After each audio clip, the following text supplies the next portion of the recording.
How's it going, everybody? Today I've got something really special to take a look at, and that would be BB-75 Godspeed. Now obviously this one is a special release. It came in custom packaging, as you can see, but as far as I could tell, it does not appear to be a limited release though, so I think this should be pretty widely available to the general public. It should also be noted that this is the 10th anniversary of 52Toys Beastboxes. It's been 10 years already, can you believe that? So you got a couple things going on with this release. For one, it is obviously Year of the Horse in the Zodiac calendar, and of course the 10th anniversary of Beastboxes, and it goes without saying that 52Toys wanted to put out a special product, which is this. And not only that, this one is considered the quote-unquote 2.0 version of the horse mold, the first one being a figure called Lava with very similar color scheme, and as we get into the review, we'll do a comparison of those two. Quick minor sidebar, last year's Zodiac release, Year of the Snake Gale, did not come in custom packaging and that kind of thing, but in this case, obviously, they wanted to do something kind of special and unique, so that's where we're at. Now, obviously, I haven't taken a look at anything yet, so what you're getting from me with this review is fresh eyes. I'll start off by getting this thing out of the box. We're going to take a look at what comes in the package. We'll take a look at figure details, of course. I'll do a transformation demo into its box mode, and then I'll wrap it up with a box grade and some closing comments. So let's jump right in.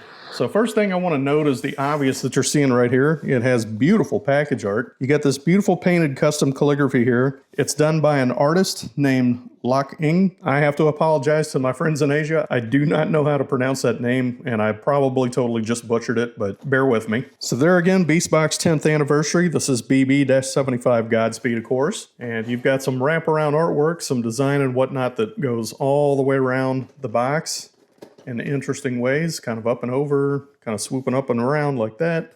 On the back side, we're looking at designed by X2R. That's 52Toys' venerable in-house design team. Product name is officially Beastbox Godspeed. And you got some other details and stuff like that. I'm not going to read through all this here. Looking around this box art, it is subtly beautiful and very stylish. Obviously, you got this gold gradient effect here. And there's a real subtle, like a halftone dot pattern coming around the side here. Then you got some gold foil stamping here. You got 52Toys. You got a little emblem of the horse, of course.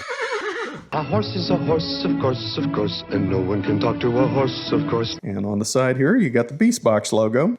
All very nicely done. But we don't want to spend too much time on this. We want to see what's in the box. So that's the sleeve. What you got inside the box is some very beautiful artwork on here. They named the illustrator on the package here. And just to point out real quick, he's apparently their go-to guy because he's done something pretty similar, at least with Deathmatch. Not hard to miss that. I love the illustration of the horse. That looks fantastic. And again, more gold foil stamping here. Coming around the back here, we talk about what comes in the box a little bit here. So you got the box mode, you got the beast mode. I guess it does come with a collector coin, so that's pretty cool. You got a custom box charger here and a little stand. And we're going to take a look at all this stuff here. Interestingly enough, I guess they're calling this the introduction. And apparently, you got a logo that is specific to Godspeed, so that's pretty cool. We're going to pop the top on this, and we're going to get this guy out.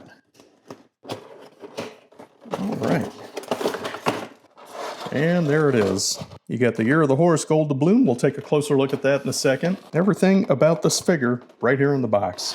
In the package, we've got a character card and some catalogs and things like that. You got instructions and you got some collector cards here. I'm going to take a quick look at these and see if there's anything new on it. All right, so we got a jawbreaker, we got a rusty piece, we've got, I assume this is a down spiral, that would be Romeo, and finally, we've got an original JoJo. Pretty nice. And for the character card, we got a nice little pictorial here of Godspeed. Yeah, I love the graphics that they put on that. Again, pretty plain Jane card. Not nearly as interesting as the character bios that they used to do. But moving on, we're going to take a look at what comes in the package here. So we got this custom box charger, and it did come with this stand here. We're definitely going to take a look at this, talk about this here in just a little bit. Comes in two separate pieces there. Interesting. And of course the pedestal that the horse can sit on. And there's this very interesting sort of a robot pigeon or dove or something like that. Got little turbans under its wings there. That's pretty cool. And the horse himself, which surprisingly does not come with any metallic gold or doesn't appear to have much in the way of transparent plastic or anything like that. So that's a bit surprising. Very nice looking piece. I am really looking forward to talking about this in more detail here. One last thing I want to call attention to is this 10th anniversary Year of the Horse collector coin. And it is a really nice looking piece. Of course, there's Godspeed right here on the front. Year of the Horse. And you got 52Toys Beastbox. Very nice piece. I am a little bit surprised that it doesn't also have 10th anniversary on here. Maybe they'll do a separate coin for that, or who knows. I'm sure throughout the year we're going to see a lot of 10th anniversary logos on packaging, so we'll see how the year plays out. And just to show as a point of comparison, we'll bring out BB-43 Lava. Now this figure was released maybe 5 years ago or something like that. And this particular mold is a slight remold of the original out of that series. That one was named Toxic Horn. As far as its proportions, yeah, it's a lot smaller, obviously. It's a lot squatter. It really has more of a silhouette of like a mule or a donkey or something like that than a horse. And I always did like this figure design. Took me a long time to actually buy this. I only bought it within the past couple of years, I think. Never really had much of an issue with it. I do like it. But that compared to this, oh my God, look at the difference. I mean, this is 52Toys at peak. I mean, I don't know how they could do any better than this. I mean, it's crazy to begin with that this shape can actually turn into a cube. I mean, that's unreal. You know, obviously with this particular figure, you can kind of see its sort of overall boxiness. I mean, it has a lot more angular look to it. It's a lot less organic looking and that kind of thing. But just the overall shape and whatever to it lends itself to actually turning into a cube. With this particular figure, just how organically it's shaped, it's like, where do you find flat edges on this? I mean, how do you get a cube out of that? And that's the miracle of what 52Toys is able to do with their product designs. I mean, this is a testament to just how good they are at their game, turning stuff into cubes. And yeah, I mean, this is like peak. I can't imagine that they could do much better than this. So we'll pull this aside for a second here. I mean, there again, you know, you got the overall shape and silhouette of the horse. I mean, they even have a lot of like implied, like organic musculature that you would see from an actual horse. You got the neck in there. Something that I'm seeing right away here is apparently it does have like a neck piece similar to two of the canine combiners, Romeo and Boney, and apparently this piece popped loose. Maybe after manufacturing, maybe when it was packaged, who knows, but no doubt you can pop it right back in there. Yeah, so there again, this piece was loose out of the box, but it looks like it's a pretty easy fix. Looks like you just want to put the bottom part of the throat inside the neck, kind of slide that up so it connects with the inside of that ball socket cup. Pops in there, no problem. But there again, yeah, like I was saying, like with Romeo and Boney, it has that really cool neck design where it does turn organically. You got some rotating ears and whatever. Obviously, the head has quite a range of motion here. I would say the neck does too. Some of that stuff we're going to find a little bit more in transformation and that kind of thing. Can turn left and right. Front legs don't appear to want to come up too far. But there again, I just took this thing out of the box. There may be some tricks where you can kind of unhook some parts and get the leg to pop forward a little bit. But, you know, to be fair, when you're looking at a horse that's actually galloping, they really don't raise their front legs that much. I mean, this is about all you would get from a horse typically. Now for the hind legs, of course, looks like we got a complete range of motion here. Yeah, you got bending at, I guess that's the hock. Yeah, everything feels real sturdy. Nothing's janky or loose, and you might expect it to be. Now that is an interesting little bit of engineering here. Very often 52Toys will place like a hoof or the end of a joint like in a ball socket or something like that. In this case, they did something a little bit different. So it's almost like on a handlebar type piece. It can rotate left and right a little bit, but it's really intended to go up and down, and it does pretty fluidly. Seems to hold its position pretty darn well. Now, a little surprisingly, it does not have an opening mouth, which isn't really a deal breaker for me, but that's something even little tiny mouths like on Radiohead are, that's something I've almost kind of come to expect from their figure designs. So just a little surprising they didn't put one on this figure, but there again, not a deal breaker. Yeah, you got a nice range of motion on the tail here. It's got a couple of joints. Beautiful. I mean, haven't gotten into posing this thing just yet, but I'm fully confident that I'll be able to get quite a range of poses out of this particular figure. Got a little bit of a short mane, and I'm sure that's somewhat of a necessity. Yeah, let's talk about styling on this figure. And you got some nice painted on gold graphics here. And I guess this piece says avoid turning space. It's in very small type. Now here's an interesting bit of detail. So this is very much on the theme of like a racing machine, almost like a street bike. So you got some air vents here, a lot of nice mechanical detail, and that's pretty cool. I mean, this is the first time I've seen this in a 52Toys figure. They've got etched in like a carbon fiber type texture. That is freaking cool. That just looks really, really nice. There again, more details, graphic styling, whatever. You got some racing stripes on here. This very interesting kind of a calligraphic font here. That looks pretty cool. So don't know what that's supposed to imply, but it does say hybrid engine on there. And of course you have the land animal faction symbol here. Some more graphic details and that kind of thing. Yeah, more styling here on the neck. And I guess it says hyper internal sensors, so pretty cool. And there again, it is a little surprising. They didn't go the gold plastic route. They went sort of like a gold-like plastic, but it's not the same type of gold plastic that you're used to seeing on other figures, so it doesn't quite have that soupy swirly effect that you would normally see. So I would imagine this is pretty durable over time. Now in the red plastic, you do see a very subtle flake paint effect here, which looks really nice, I think. Yeah, I guess you get a little bit of that in the black plastic too. I just got to keep going back to this carbon fiber texture. That is just such a cool touch. I mean, you can even feel it in there. It literally has texture, so that must be a new manufacturing process that they tried out here, where they basically etched in that texture on a piece of plastic here, so that's very cool. All right, so moving on, let's talk about how you might play with this thing. For one, let's see how this thing scales. So if we put a 1-inch minifig Hexanoid next to Godspeed, doesn't quite scale. Now, if we were to bring in our 7-inch action figure, Unus here, yeah, he seems a little bit too big. I guess you could get him on the horse, but in comparison to Godspeed, yeah, he seems just a little too large.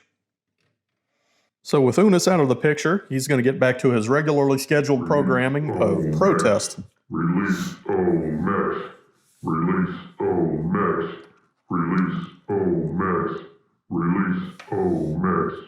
Unus, are you still demanding the release of your Megabox counterpart, Omex? Alright.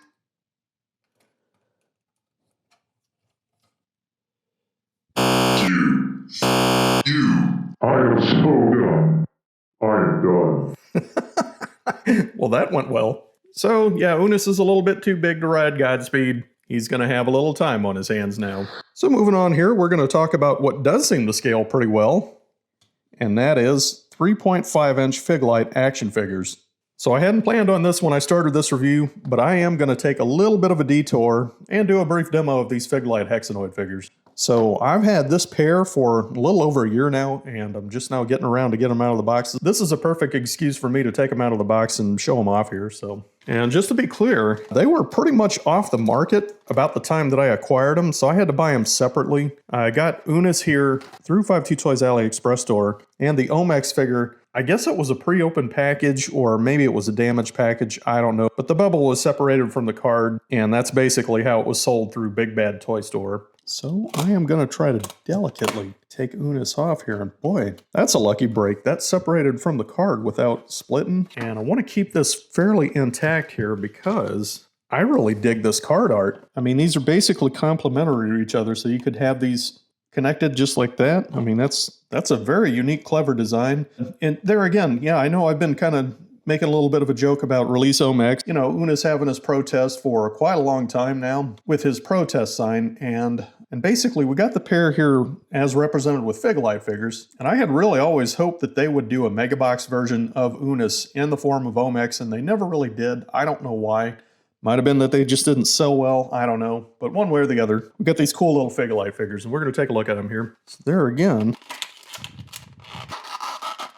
Yeah, thankfully I was able to get this out without damaging the cardboard here. Take a quick look around the box here, see what else we got on the back here. Yeah, it talks about all the details of this figure. You get an extra set of hands here, that's pretty cool. And he has his little magnet gun thing. Interesting details about the figure, of course. And all of this is in Chinese, which I can't read. But, you know, of course, it's more interesting details about Unus. We talk about the figure itself. Pretty cool. And there again, I really dig the box art. Really love the style and design that they went for with these two figures. And that is a 3.5-inch minifigure version of Unus. And I think this little dude is damn cool.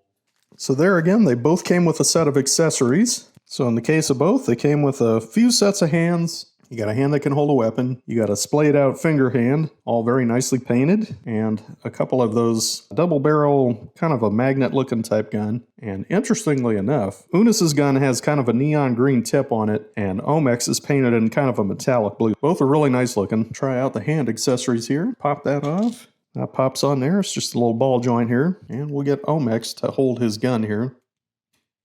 Very cool. I gotta say, these Figlite figures are a little bit pricey for what they are, but they are really nicely done. I mean, the details on these and the paint and really the plastic on them are pretty top notch. So yeah, you got some rotating shoulders here, and you got a little bit of waist rotation. That's pretty cool. You can turn at the hips, got some knee movement, kind of a double knee joint there. You got a lot of rotation and pivoting with the ankle here. So really, you got a full range of motion with these. These are really top-notch little tiny action figures. I mean, you could definitely get some awesome hero posers pretty effortlessly, I think. So very nicely done figures for sure. Honestly, I'm glad I was able to get a hold of both of these because I think they're pretty well off the market now. And fortunately, I believe that if you were to look for them, you're probably not going to be able to find them unless you find an aftermarket seller who has them, and they're going to have it for a really jacked up price for sure. So just something to be aware of. And again, the detail on these is top notch. I mean, you got a lot of great little detail on the inside of that plastic visor here. Same goes for Omex. Very, very cool. So yes, on to the matter at hand. Does this figure scale with the horse? And I would say, yeah, I think it scales really well. I mean, obviously at a 3.5 action figure size in comparison, it's a pretty large horse. But there again, if you have a figure that has the articulation so it could mount it, then it sits on there really nicely. Look at that. That is freaking cool. And I'm going to take this up another notch here, see if I can do this.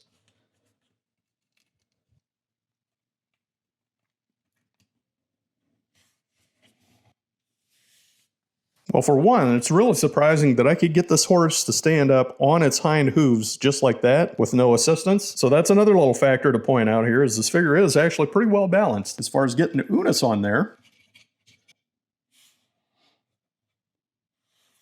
Yeah, you can even pose it reared up with the figure riding on the steed. I mean, the balance is a little bit precarious for this, but it absolutely works. I'm really surprised that it can do this. This is amazing. Man, I am still so impressed with this figure. I mean, it is just top shelf. I think Unis is right now wondering what else can you do here. You know, the heck of it is, if Unis gets a trusty steed, I think Omex deserves one too. I mean, he's been waiting so long to get out of that cardboard sleeve. We're gonna give him a little something. But I don't have another horse, so the question is, what do I have that Omex can ride? How about this guy? Looks about right. So yes, Unis has his trusty steed Godspeed, and Omex has Dimmoborger. That is freaking awesome. Yeah, I'm really digging this. Now, with regard to what else you can do with Godspeed, well, like all other beast boxes, he has a lot of plug-and-play ports around him. You got a 5mm on the back here, 3mm all the way around this figure. You could definitely add accessories as you see fit. So for example, if you have a quarter-size cartridge style accessory here, as with these cannons that came off of the Dragonfly Onitopti, you can absolutely attach these to your Iron Horse here, and you can turn this hard-charging Iron Horse into nightmare fuel. Let's see if we can add one more here, because this particular piece does have a 5mm plug, so I want to see if that'll work on the back okay. Pop that open like so. Same for the other one. Yeah, it looks like to get it to fit, it's going to have the plug rotated on the top side instead of the back side, but otherwise, yeah, it seems like it totally works. And there you have it. Iron Horse is now a weapon of death. That's pretty cool. So yeah, basically the gist of it is you do have a lot of plug and play ability with this character. So you have room to get creative with this if you so choose. All right, so I'm going to be moving on to a transformation demo. But before I do, I want to touch on a couple more things. One a little bit earlier. I said there's a new type of connector for the hooves, and that's this sort of barbell, sort of straight on instead of a ball joint like they typically do. I misspoke slightly. That's only for the front hooves. The hooves on the hind legs do actually sit on ball joints. Interestingly enough, though, they are very sturdy. As I demonstrated earlier, you can get this horse up into a reared up position with no assistance at all, just standing on these hooves. That pretty much should tell you how sturdy these joints are. Another thing that I want to touch on too is that this is a first for the 2.0 style box charger. Now this newer style box charger with all the knobs and stuff like that, I kind of have a history of dumping on because I don't really like this design. I think compared to the older style box charger, it had clean sides, kind of minimalist or whatever, and it worked with older style accessories, and I've talked about that in prior reviews. This one's a little bit uglier. It has additional quote-unquote function that nobody really asked for, but for the first time ever, they made an accessory that absolutely works with this style of box charger. We're going to talk about that in just a second. And one more thing I'll touch on, I know I'm kind of diverting here, is if you're new to beast boxes, this is a box charger. So when you have a character transformed into its cube form, This is what you store them in. Box chargers are a pretty simple, straightforward design as far as functionality. They've got an opening and closing lid, and they've got these big knobs on the side so you could stack them side by side. They connect together very nicely. You could stack them one on top of the other, just like so. Goes both ways, like that. There again, opening and closing. You got simple storage for your beast boxes, and you can build an entire wall of these. I'm not sure how high you could go. I think mine are 8 or 10 high or something like that, but they're sturdy enough that you can absolutely build a whole wall full of these things, and they'll hold in place no problem at all. So anyways, quick little diversion there. So there again, very nice looking box charger. Got a little bit of gold plastic going on here, so you see a little bit of a swirly soupy effect here. I think that looks pretty nice. Then you've got this horse emblem. This is specific to Godspeed. And there again, for the first time ever, we have an accessory that's made specifically for this style of box charger. So it's got these 4 posts on here. It's just going to attach to the top like so. Connects on there real solid. Then you also have this articulated arm here. And it looks like that's just going to slide into that notch here, just like that. So what I'm going to do, so I'm going to get my dude here. So here we have a 3 and 5 millimeter pagan post connection here. And this is made specifically for this figure. Connects on there, and it fits on there solid. And just like that, you've got Godspeed in a pretty solid galloping pose. That is pretty damn cool. Not the perfect pose here. I'm just kind of ad hocing it, but I think you get the drift, and you can probably come up with something a lot more creative than I just did yourself. Yeah, one way or the other, that is pretty damn cool. But there again, we're going to move on to a transformation into its box mode. So first thing we're going to do is fold the ears back, flat up against its head, and we're going to pop open this chest cavity here. And it looks like it wants to come up, yeah, just like that. And then we're going to bring the head down, like so. And I guess the neck needs to push into itself. So see that kind of fits right into that groove right there. So you're just going to collapse that up like so. This chest cavity piece is on hinges, so it's just going to pull apart like that. Rotate out sideways, just like so. I mean, altogether, this is a pretty straightforward transformation. Then for now, I'm going to straighten out the legs so I have enough room for my thumbs here. And we're going to pull these out to the side, like so. So you'll have about this going on right now. Now we're going to rotate these chest pieces up and over, about like that. We're also going to rotate them around and over, so essentially you'll have this mechanical piece, these circles pointed towards the front. So we're going to turn that up and over like that. Got a little bit of a sort of a wing thing going on in here, and we'll rotate the head around 180 degrees. Now with these hinges straight out at the sides, this black piece right here, we're going to take from that hinge, we're going to rotate this piece around 90 degrees. So you've got about that angle right there. Do that on the front side also. Now we're going to rotate the front hooves all the way back as far as they'll go. You basically want to get them up inside that groove right there. So you're just going to want to push it up like that. And we're going to rotate the hind hooves around 180 degrees. Again, these are on ball sockets. Now, the front hooves have a groove in there, and that's going to connect to that tab. So you're basically just going to fold the front leg up and around so you form kind of a triangle. You're going to push it up inside that groove, and it'll lock into place there. Do the same on the opposite side. Push it up and over. Then you get that collapsed in, like so. And the hind legs essentially have the opposite thing going on with the hoof and the hock here.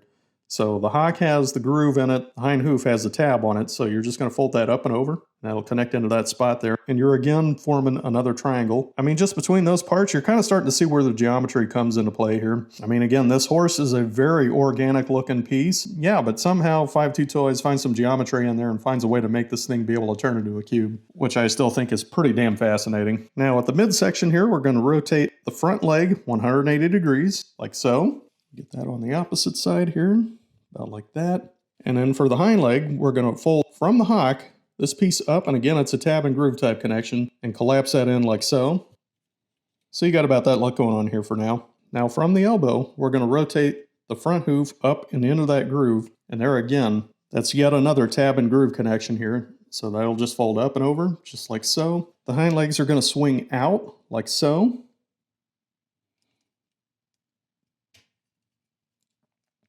So you got about that going on. And then we're going to flip over the figure, open up this cavity like so, and rotate this piece around 180 degrees. So that's going to come up and around like so. And you'll notice that there's this pin joint here That's a pivot joint for this piece, so you're just going to take that and fold it up and over like so. Then we're going to take the head and rotate that all the way back, about like that. So now that we have the head rotated back, I'm going to flip it around here and open up this cavity just like so. Then these little side skirt panels here are going to fold inside. So this part of the transformation is a pretty interesting part because you're basically separating the head and neck away from the other half of the body. So one thing you can do is get a grip on it with your thumb and forefinger, and that'll give you some leverage so you can pop it off here, and that'll just hinge back and away like so. So then you've got this entire flat piece separated away from the body. Looks like a mess right now, but I am totally confident this is going to turn into a cube. Now with this piece rotated all the way up and out of the way, we have enough room to tuck the head in, and that's just going to rotate up and in just like so. That'll snap right into place there. With the head inside the cavity, we can get this chest piece up and in, and that'll fold just into place like so. Now we're starting to see some flat sides here. Then there again, you can see the whole contours of this thing, the top half of the torso with the bottom half, and that'll collapse up and in just like so. Now you want to make sure you get the tail up and out of the way here, so you're going to want that pointed straight up. And then what we're going to do is we're going to get these legs a little bit out of the way here. So basically, you've got these pagan post connections. They're going to connect to the opposite side of that part right there. And you may have to do a little bit of adjusting as you go. And then you're basically just going to collapse it over and down. And that'll plug in just like that. Now we're going to clean up some kibbly bits here. So this piece is going to rotate over and around and plug into this space right here. The tail is just basically going to collapse inside this groove. So we'll just plug that in like so, and it fits in that space real nice. Now for the hind legs, we're going to rotate those over and around, and basically, yeah, you've got a pagan post connection here. It's going to connect on the side there. So that's just going to rotate around like so. Then you're just going to want to line it up and connect to that post right there. Now one thing you want to make sure you do, you see this sort of fin shaped piece here, you want to make sure that's straight up. You don't want it kind of off kilter off to the side, so you can just press on that and it'll line up parallel with this back red plate here. Push that up and in, same on the other side. There again, we're going to connect that pagan post. Just get that lined up there. There again, that piece is off kilter, we can just press on it and get it to line up on the side there. One thing to note for those pieces is they do show in the instructions the specific contour that you want this in, and you definitely want to be seeing this shape on the side of the hind leg here. So if you're seeing this, this is correct. If it's a little bit angled or whatever, that's not going to fit the box mode quite correctly. Just kind of following with the instructions. The instructions, I think, do a pretty good adequate job of showing what you need to do. It's just make sure you're following what they tell you to do. Now we're entering into the final steps here. So what you need to do is this is going to pivot off of this hinge. That's how this piece is going to rotate back. So you want to pull that up and around, and you want to get that hinge to collapse up into this little cavity here. Just push that up and around. There's a tab and notch connection here on the side. So you're going to want to connect that, push that in like so. Same on the opposite side. We're going to fold that up and over like so and get that tab to connect there. And for the final pieces here, we're just going to want to rotate these around. Obviously, these are going to collapse along the top side here. So you got this notch here that's going to fit inside that tab. So you're going to rotate those pieces up and over like so. Then you're going to fold them up, connect to that tab here. And that'll collapse real neatly along this top side here. Same on the opposite side. Going to fold that up and over, and it collapses right onto that space. And that is your box mode. Overall, it compacts pretty nicely.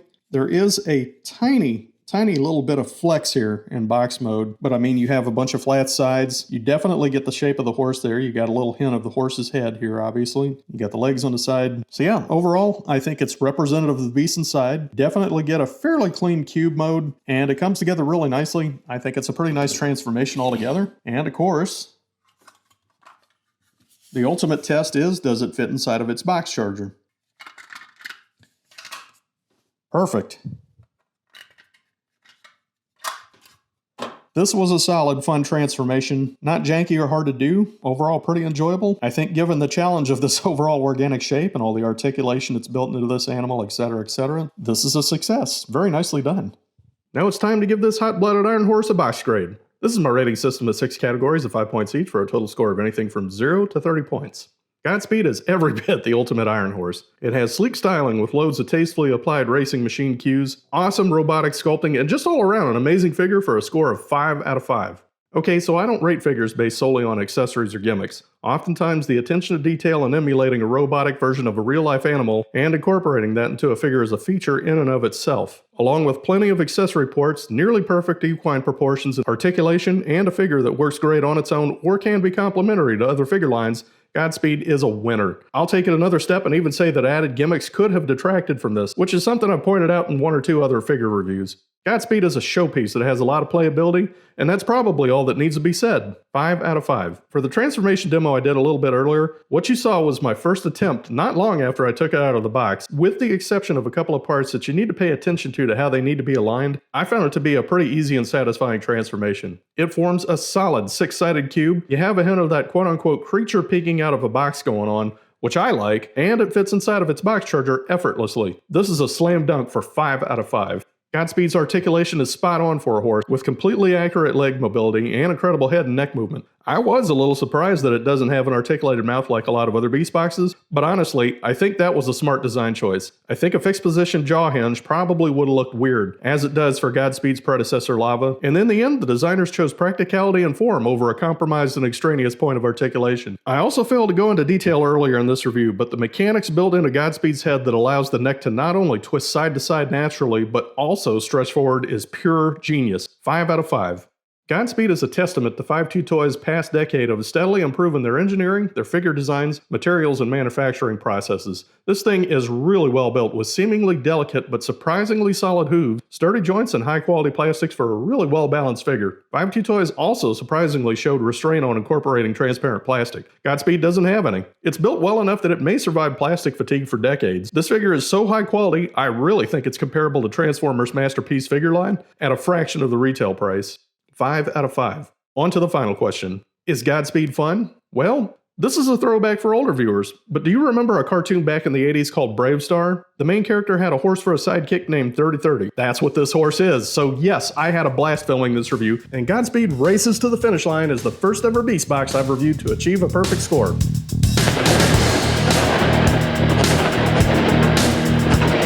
So up to this point, I've done over 50 box grades. I've never given a perfect score, so it's no small feat for 52Toys to knock it out of the park on every one of my rating categories. Godspeed is a true thoroughbred of a Beastbox. As far as I'm concerned, this is the pinnacle of their product design, and it's one that leaves me excited to see what they can come up with next. What's on your list of favorite Beastboxes? Let me know with a comment. I appreciate you taking time out of your day to watch this review. Please take a moment to support my time and effort into making these videos with a like, or if you have a friend who's looking for a cool new transform and figure line to check out, share this video. I've got many more reviews planned for this channel, so there's a lot more to come. Thanks. I'll catch you in the next one.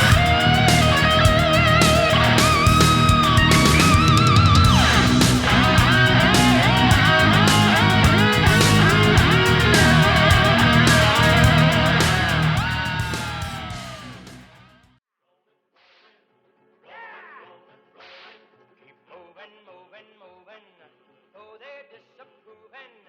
Keep them doggies moving right. Don't try to understand them, just rope, throw, and brand. Soon we'll be living high and wide. My heart's calculated. Dad? My true love will Can Omic sleep over tonight? be at the end of my ride. Did you finish your homework?